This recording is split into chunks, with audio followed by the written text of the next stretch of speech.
आज शनिवार का दिन है। शनिवार की प्रदोष संतान का सुख देती है और शनिवार की अगर प्रदोष पड़ती है तो शिव शमी के वृक्ष के नीचे रहते हैं। और प्रदोष के दिन प्रदोष काल में लगाया गया दीप, प्रज्वलित करा गया दीप 5 स्थान पर फल देता है। पहला स्थान, अगर हमको या हमारे परिवार में किसी को काल सर्प दोष है तो हमारा प्रदोष का लगाया गया दीपक कहीं पूजन मत कराओ, वो दीप जलाने से ही काल सर्प दोष समाप्त होता चले जाता है। दूसरा स्थान पितृदोष, अगर किसी ने कह दिया कि तेरे घर में पितृदोष है, तेरे घर में, कई लोग बता देते हैं कि तुम्हारे घर में, कई माताएं पूछती हैं मेरे घर में बेटा नहीं, मेरे घर में 3 बेटी हो गई, 4 बेटी हो गई, 5 बेटी हो गई, बेटा नहीं है, बेटा नहीं, तो किसी ने कह दिया पितृदोष है। अब तुम शंकर जी की पूजन कर रहे हो, शंकर जी पे जल चढ़ा रहे हो, शिव की स्तुति कर रहे हो, तो किसी किसी की यहाँ 3 बेटियों के बाद, 4 बेटियों के बाद, एक माता ने तो लिखा है कि उसके यहाँ 2008 में उसके घर में लड़की ने जन्म लिया था, या 2008 में उसके घर में बच्चे ने जन्म लिया था, लड़की ने, उसके बाद फिर लड़की ने जन्म लिया और उसके बाद उसके घर में कोई पुत्र का योग नहीं बना। तब उसने प्रदोष के समय पर शाम को दिया लगाना प्रारंभ करा और 2008 में बच्ची जन्मी थी और अब 2024 में उसके घर में लड़के ने जन्म लिया। कि प्रदोष काल का लगाया गया दीपक, प्रदोष काल, प्रदोष के दिन, प्रदोष काल का जो दीपदान होता है वो सरल नहीं होता, वो सहज नहीं होता, 5 स्थान की पूर्ति करता है। पहला स्थान किस चीज के लिए? काल सर्पदोष के लिए। दूसरा पितृदोष, कैसा भी तुम्हें कोई पितृदोष बता दे, कितना भी तुमसे कोई कह दे कि तेरे घर में पितृ का दोष है, तेरे घर में ये दोष है, अगर आप प्रदोष के दिन, प्रदोष काल में अर्थात सूर्य अस्त के समय के 2:45 तक का जो समय होता है, 2 घंटे के समय का, उसके अंतर्गत अगर आप प्रदोष काल के समय में भगवान शंकर को दीप लगाने के लिए अगर पहुंचे हो तो वो आपको फल देगा ही, पितृदोष का निवारण होगा ही, चाहे तुम कुछ करो चाहे मत करो, वो पितृ की शांति करा दे। दूसरे नंबर पर है पितृदोष। तीसरे नंबर पर है वास्तु दोष। हमारे घर का, अब एक बहुत सावधानी से श्रवण करने वाला विषय है, वंश की वृद्धि नहीं है। 30 वर्ष शादी के हो गए, 40 वर्ष शादी के हो गए और औलाद है ही नहीं। डॉक्टर ने भी हाथ ऊंचे कर दिए, टेस्ट पे भी करवाया, IVF करवाया, सब कुछ तुमने करवा लिया, तो भी औलाद नहीं है। तब आखिरी में एक काम चालू करो, प्रदोष का दिन दोनों पति पत्नी व्रत चालू कर दो प्रदोष का, और प्रदोष काल में शाम के समय जाकर एक ही दिए में 2 लंबी बाती जानते हो ना, रुई की लंबी कपास की बाती 2, और दोनों बाती एक ही दिए में रखकर पति पत्नी दोनों उसको प्रज्वलित करना प्रारंभ करें, बाबा संतान देकर ही रहेगा, औलाद आएगी ही। दीप की जो बाती में अंतर आ जाता है, एक गोल बाती में और लंबी बाती में अंतर आता है, बहुत अंतर आता है। पितरों के लिए गोल बाती का प्रयोग बहुत कम होता है हमारा, देवी जी के लिए, माता रानी के लिए, जगत जननी के लिए गोल बाती का प्रयोग बहुत कम होता है हमारा, ध्यान रखिएगा। एक पितृ के लिए, एक जगत जननी जगदम्बा दुर्गा भवानी के लिए गोल बाती का प्रयोग कम होता है, लंबी बाती का प्रयोग ज्यादा होता है। क्यों? क्योंकि हमारे घर की कुल देवी और हमारे घर के पितर हमारे वंश की वृद्धि करें, इसलिए लंबी बाती रखी जाती है, जिससे हमारा वंश बहुत लंबा चले, बहुत उन्नति की ओर बढ़े, इसलिए लंबी बाती का प्रयोग किया। शिव महापुराण की कथा कहती है 5 जगह पर हमारा जलाया गया एक दीप जो प्रदोष के दिन प्रदोष काल में लगाया जाता है, 5 जगह पर भारी पड़ता है। पहले नंबर पर जम के बोलते जाओ, काल सर्पदोष। दूसरे नंबर पर पितृदोष। तीसरे नंबर पर घर का वास्तु दोष। हमारे घर में कितना भी वास्तु दोष है, कोई ने कह दिया यहाँ बाथरूम नहीं बनना थी, यहाँ पर शौचालय नहीं बनना था, यहाँ सीढ़ी नहीं बनना थी, वो सीढ़ी वहां बनना थी, ये सीढ़ी वहां बनना थी। तुम पूरा घर तोड़वा के देख लो, उसके बाद में जैसा वास्तु वाले वैसा करा कर देख लो, उसके बाद भी तुमको शांति नहीं मिले तो समझ लेना कि तुम्हारे घर में अब वास्तु दोष तो तुमने दिखाकर समाप्त कर लिया, फिर भी वो समाप्त नहीं हो रहा, तो प्रदोष काल का लगाया गया प्रदोष के समय का दिया आखिरी में वास्तु दोष को भी समाप्त कर देता है और उसमें भी फल प्रदान करता है। काल सर्प दोष, पितृदोष, वास्तु दोष, चौथे नंबर पर 1 रुपया कमाया, 1.25 रुपये खर्च हुआ, पैसा आया गया, ये चौथे नंबर का। व्यापार में थोड़े दिन दुकान अच्छी चली, थोड़े दिन बैठ गए, थोड़े दिन काम चला, थोड़े दिन बैठ गए, गाड़ी चली थोड़े दिन फिर बैठ गए, अर्थात हमारी फैक्ट्री थोड़े दिन चली फिर बैठ गए, कहीं ना कहीं तकलीफ, थोड़े दिन खाते थोड़े दिन रोते वाला चल रहा है। तो प्रदोष काल का, प्रदोष के समय का दिया इस दुख को समाप्त कर कर रेगुलर एक जैसी सांझी, एक जैसी लक्ष्मी की वृद्धि करते चले गए, प्रदोष काल का। और 5वें नंबर का प्रदोष काल का दिया, प्रदोष समय का दिया 5वें नंबर पर रोग का निवारण का, रोग निवारण।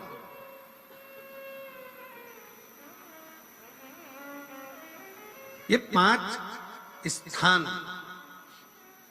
जो बताए गए हैं प्रदोष काल के दिन, प्रदोष के दिन दीप प्रज्वलन के। प्रदोष व्रत का इतना महत्व है महाराज। ये प्रदोष व्रत होता क्या है? प्रदोष व्रत का महत्व क्या है? शिव महापुराण की कथा कहती है शंकर भगवान का प्रदोष का व्रत, अर्थात चंद्रदेव को जो क्षय रोग हो गया, बीमार पड़ गए, शरीर गलकर नीचे गिरने लगा, तब देव ऋषि नारद ने भगवान चंद्र को शंकर भगवान के पूजन का विधान बताया और पूजन करते करते त्रयोदशी तिथि आ गई, जिस त्रयोदशी के दिन चंद्रदेव ने सुबह से शाम तक कुछ नहीं खाया। शाम के समय सूर्य अस्त के पहले चंद्रदेव ने स्नान किया, श्वेत वस्त्र धारण करे और श्वेत वस्त्र धारण कर कर चंद्रदेव शंकर के शिवलिंग की पूजन करने बैठ गए। शंकर भगवान के शिवलिंग की पूजन जब चंद्रदेव ने करी, हाथ में अक्षत लेकर चंद्रदेव ने शंकर को समर्पित करे, ओम उमापति नमः कहकर जब चंद्रदेव ने शिव को समर्पित करे, भगवान शंकर त्रयोदशी के दिन प्रदोष समय में, प्रदोष काल में प्रकट हो गए और प्रकट होकर बोले, ऐ चंद्र, तुमने आज मेरा अनुरोधन किया है, आज मेरा स्मरण किया है, जाओ आज त्रयोदशी के दिन प्रदोष काल में मैं तुम्हारे शरीर को स्वस्थ करता हूं। तब से ये प्रदोष व्रत प्रारंभ हुआ है महाराज। किसने करा है प्रदोष व्रत? भगवान विष्णु ने करा था। जब घोड़े का मुंह लगा, हयग्रीव अवतार, लक्ष्मी जी हंस दी थी तो घोड़े का मुंह भगवान विष्णु का लगा, तब भगवान विष्णु ने प्रदोष व्रत करा था। भगवान विष्णु प्रदोष व्रत 11, 26 अवश्य करना चाहिए, या तो 11 करो या 26 करो, करना चाहिए। प्रदोष कोई साधारण सा व्रत नहीं है, प्रदोष कोई निम्नता व्रत नहीं है, सहजता का। एक एक प्रदोष का महत्व शास्त्र वर्णन करता, शिव महापुराण कहती है एक एक प्रदोष का महत्व, एक एक प्रदोष। एक बात बहुत अच्छे से समझ लीजिए, जिसके घर में क्लेश होता हो, अशांति रहती हो, क्लेश रहता हो, या छोटी छोटी बात पर विवाद चालू हो जाता हो, या पति पत्नी में, परिवार में, सास बहू आदि में कहीं ना कहीं कुछ अगर विवाद रहता हो, ऐसा बेलपत्री की डंडी रहती है ना,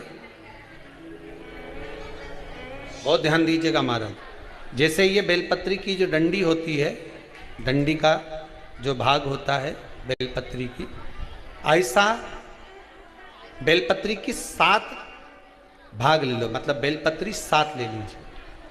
7 बेलपत्र लेकर कच्चा जो सूत होता है ना, कच्चा सूत जो जानते हो पेड़ पौधे में माता लपेटती हैं, धागा जो होता है ना सफ़ेद कलर का कच्चा धागा, जो बड़ में, पीपल में और आंवला आदि में लपेटा जाता है, कच्चा सूत उसको शंकर भगवान और माता पार्वती का स्मरण कर कर नंदी के, जो नंदी होता है, नंदी के राइट भाग में, नंदी का एक पांव ऊंचा होता है, आपने देखा होगा आगे का पांव ऊंचा होता है, बैठते समय नंदी का एक पांव ऊंचा, एक पांव नीचे की हो जाता है। तो नंदी का जहां पांव ऊंचा है उस ऊंचे पांव के पास में बैठना है। कच्चे सूत पर उस बेलपत्री के जो 7 गुच्छ हैं, 7 जो बेलपत्री के भाग हैं, 7 बेलपत्री हैं, उसको अपना नाम गोत्र स्मरण कर कर उस कच्चे सूत को लपेटना है। महाराज लाल कलर का चंदन उस बेलपत्री के पत्ते में जो अग्रभाग होता है, सबसे आगे का भाग, 7 में लाल चंदन लगाना है। महाराज उस चंदन को लगाकर आप प्रदोष के दिन, प्रदोष काल में शंकर भगवान को समर्पित अगर करते हैं तो जिस घर का गोत्र बोला है उस घर में कभी क्लेश नहीं हो सकता, उस शांति का अनुभव कर, उसमें क्लेश नहीं हो सकता। एक धागा होता है पक्का धागा, एक धागा होता है कच्चा धागा। बहुत ध्यान दीजिएगा महाराज, पक्के धागे से नहीं लपेटना सफेद, कच्चा जो धागा पीपल में, बड़ में या आंवला आदि में जो हम लोग लपेटते हैं पूजन करते समय, वो कच्चा धागा। और एक बात और आपको कहने, ध्यान दीजिएगा, अगर मान लो किसी पति पत्नी का तलाक तक की नौबत हो गई और तलाक नहीं कराना है, आपस में वापिस प्रेम बढ़ जाए, छोरी वापिस घर में रहे, बेटा उसको रखे, बहू रहे, आपस में प्रेम बढ़े, वो भले मायके चली गई हो, वो भले लड़का छोड़कर चले गया हो, अकेली रह रही हो और चाहती है कि मैं पति के साथ रहना है, तलाक नहीं होना चाहिए, हम दोनों में प्रेम रहे, वो संभाले मेरे को भी और मैं भी आदर करूं, वो भी आदर करे। तो मेरा निवेदन है, कच्चा जो सूत होता है, कच्चा जो धागा होता है, नंदी के ठीक पीछे बैठकर कोई साथ में आपके परिवार का कोई व्यक्ति चले जाए और हस्तकमल को, जिसको अपने परिवार में वापिस रहना है, उस स्त्री हो या पुरुष हो, दोनों में से कोई भी नंदी के पीछे बैठकर, सोमवार की जिस दिन अष्टमी पड़े उस दिन नंदी के पीछे बैठकर हाथ को ऐसा बंद करना है, हाथ में एक बेलपत्री रखना है, सीधी सीधी बंद कर कर 7 बार उस हाथ पर कच्चा सूत लपेट देना है, उस सूत को वापस निकाल लेना है, बेलपत्री के साथ, बेलपत्री के साथ में, और बेलपत्री को तो अपने पास में रखना। सबसे पहले माता पार्वती का जो हस्तकमल ऐसा होता है शिव मंदिर में, उस हस्तकमल में वो सूत जो आपके हाथ से निकला है वो उसमें डाल देना है, माँ जगत जननी से प्रार्थना कर कर, और जो बेलपत्री आपने संबंध को जोड़ने के लिए अपने हाथ में ली है वो शंकर भगवान के कटी भाग में, फिर निवेदन करूंगा कटी भाग को समझ लीजिए। ये शिवलिंग रखा है, जहां पर शंकर भगवान का शिवलिंग, माता पार्वती जी के हस्त कमल पर जो शिवलिंग रखा है, ये भाग कटी भाग कहलाता है। इस जगह पर जहां शंकर और पार्वती का मिलन हुआ है, उस जगह पर उस बेलपत्री को रख देना है। महाराज ज्यादा से ज्यादा 3-4 महीने लगते हैं, दोनों में वापिस प्रेम बढ़ जाता है, दोनों एक हो जाते हैं। तलाक तक बात चल भी रही हो तो वो तलाक समाप्त हो जाता है, प्रेम, करुणा, आसक्ति, स्नेह बढ़ जाता है। संबंध टूटने की कतार पर एक बार माता पार्वती को समर्पित तो करो अपना संबंध कि मां अब तुझे नहीं भाना, माना मैंने अपशब्द कह दिया होगा, माना मेरी गलती होगी, थोड़ी गलती उनकी भी होगी, पर दोनों की गलती है मां, अब इस संबंध को तुझे निभाना। जब कच्चा सूत माता के हाथ में रखो तब माता को विनती करना, इस संबंध की डोरी अब तेरे को दे दी, दीन बंधु दीनानाथ मेरी डोरी तेरे हाथ। अब यह डोरी मैंने तुमको दे दी है, अब यह संबंध आपको निभाना है, अब यह संबंध मेरा। एक प्रयोग जरूर कर कर देखना, जिस दिन घर में क्लेश हो रहा हो, भाइयों में आपस में झगड़ा हो रहा हो, देवरानी जेठानी में झगड़ा हो रहा हो, सास बहू में झगड़ा हो रहा हो और शांति हो ही नहीं रही, बहुत प्रयास कर लिया तुमने कि शांति नहीं हो रही, तो प्रयास करो, प्रदोष के दिन एक बेलपत्र लीजिए,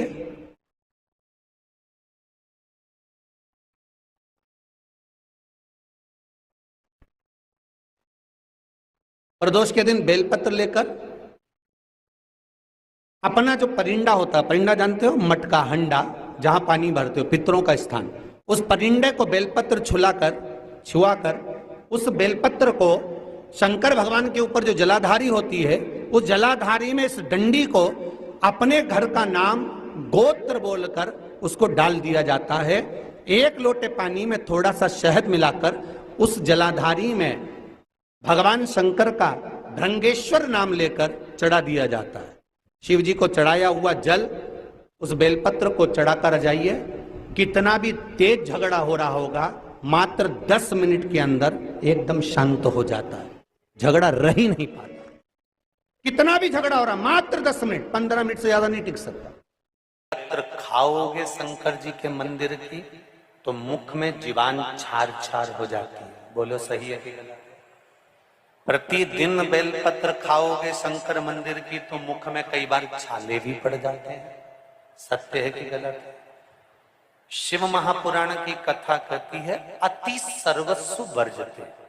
आपको अगर बेलपत्र खाना है, हफ्ते में 2 खाओ, हफ्ते में 3 खाओ। मुंह में अगर छार छार हो रहा है, छाले पड़ रहे हैं, तो बेलपत्र को, शिवजी की चढ़ी हुई बेलपत्र को सुखाकर चूरा बनाकर इतनी सी चुटकी भर खा लिए, पानी पी लिया। लीवर गड़बड़ हो गया है, डायलिसिस चल रहा है, किडनी गड़बड़ हो गई है, डॉक्टर बोल रहा है कि डायलिसिस करवाना पड़ेगा, तो बेलपत्री के पीछे की जो डांट होती है, जिसको आप लोग तोड़ के फेंक देते हैं, वो बेलपत्री के पीछे की जो डांट है, ये ब्रह्मा, विष्णु, महेश। समझ में आ रहा है आप लोगों को? बीच में जो डंडी दिख रही है आपको, इसके बीच में बड़ी पत्ती और 2 पत्ती के बीच में जो खाली जगह है, ये खाली जो डंडी है, इसमें 33 कोटि देवी देवताओं का स्थान होता है। किसका स्थान है? 33 कोटि देवी देवता। इसलिए बेलपत्र चढ़ाते समय बेलपत्र को इस जगह से पकड़कर समर्पित किया जाता है कि 33 कोटि देवी देवताओं का स्पर्श कर कर, ब्रह्मा विष्णु महेश का स्पर्श कर कर चढ़ाया जाता है। बेलपत्री के नीचे की जो डंडी होती है, ये 2 पत्ती से लेकर नीचे का जो भाग होता है, ये स्कंद पुराण कहती है, इसमें 64 योगनियां और मेरी माता पार्वती का संपूर्ण जितनी शक्तियां हैं, वो सारी शक्तियां इस डंडी के अंदर विराजमान होती हैं। इस डंडी के पीछे एक गोखरू होता है, जिसको माताएं तोड़ देती हैं। वो जो टूटा हुआ गोखरू रहता है, उसमें भगवान शंकर के प्रत्येक गण का भाव रहता है। इनका काम क्या रहता है? जब शरीर में किसी व्यक्ति के जीवन में जब दुख, तकलीफ या रोग बढ़ता है, तो वो गोखरू जो नीचे का रहता है, वो टूटा हुआ गोखरू अशोक सुंदरी वाली जगह पर चढ़ाकर हफ्ते में 2 बार उसको चबा चबा कर अगर खा लिया जाए तो डायलिसिस की जरूरत नहीं पड़ती, डायलिसिस छूट जाता है, लीवर और किडनी काम करना प्रारंभ कर देते। और अच्छे से सुन लेना, अभी की अभी घर जाकर शुगर की जांच करना। शुगर कितनी भी हाई जा रही होगी, बेलपत्री के नीचे का गोखरू टूटा हुआ अशोक सुंदरी पर चढ़ाकर खाकर 5 से 7 मिनट मुंह में रख लीजिए और उसके बाद शुगर की जांच कर लीजिए, शुगर लेवल में मिलना प्रारंभ हो जाए। बेलपत्री का जो सुख है वो जीवन का आनंद देता है।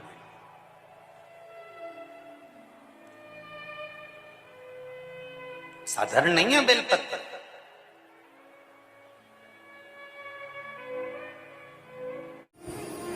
ओ मेरी बहनों, मेरी जीजियों, मेरे जीजाओं, मेरी बेटियों, बेटाओं, तुम्हारे नजदीक में अगर शंकर का मंदिर हो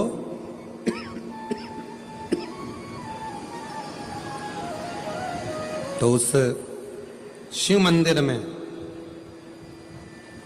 सोमवार के दिन, प्रदोष के दिन यदि कुछ लोग एकत्रित होते हों, भजन करते हों, कीर्तन करते हों, कुछ नहीं तो अपने घर से 1 बाल्टी में पानी भरकर उनको पिला कर आ जाया करो।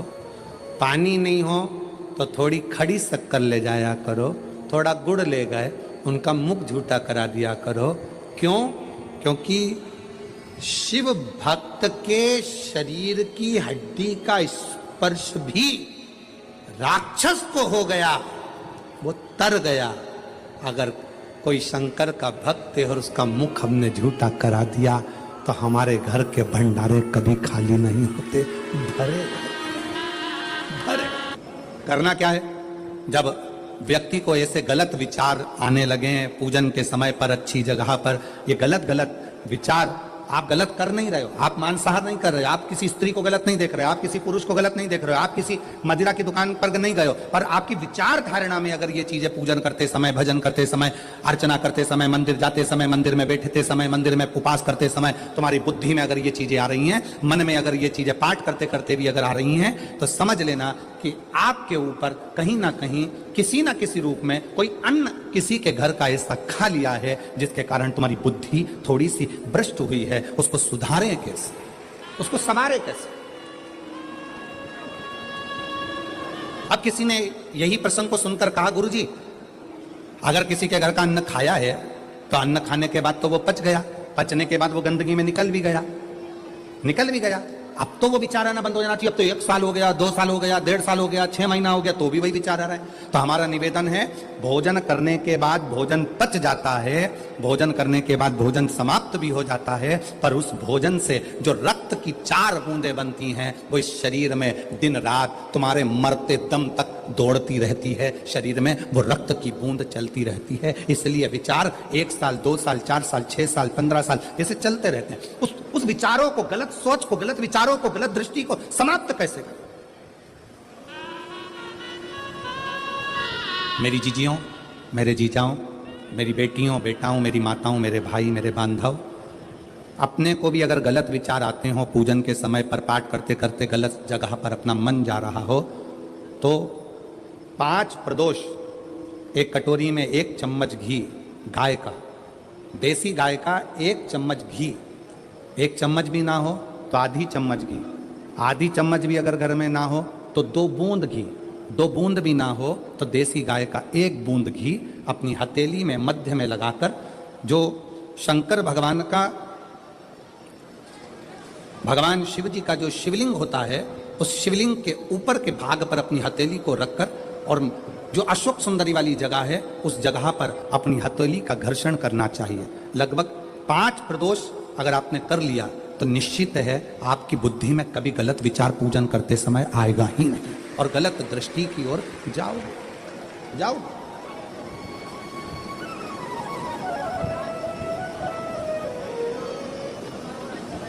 वेद लक्षणा गाय, देसी गौ माता का घृत जीवन को एक आनंदता देता है।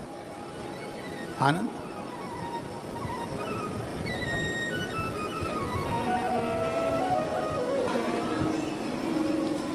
गौ माता का, देसी गाय का घृत, वेद लक्षणा गाय का 1 बूंद घृत हाथ की हथेली पर लगाकर शिवलिंग के ऊपर और अशोक सुंदरी की जगह पर घर्षण करने से जो गलत विचार, गलत सोच, गलत दृष्टि, गलत भाव, ये समाप्त हो जाता है, समाप्त।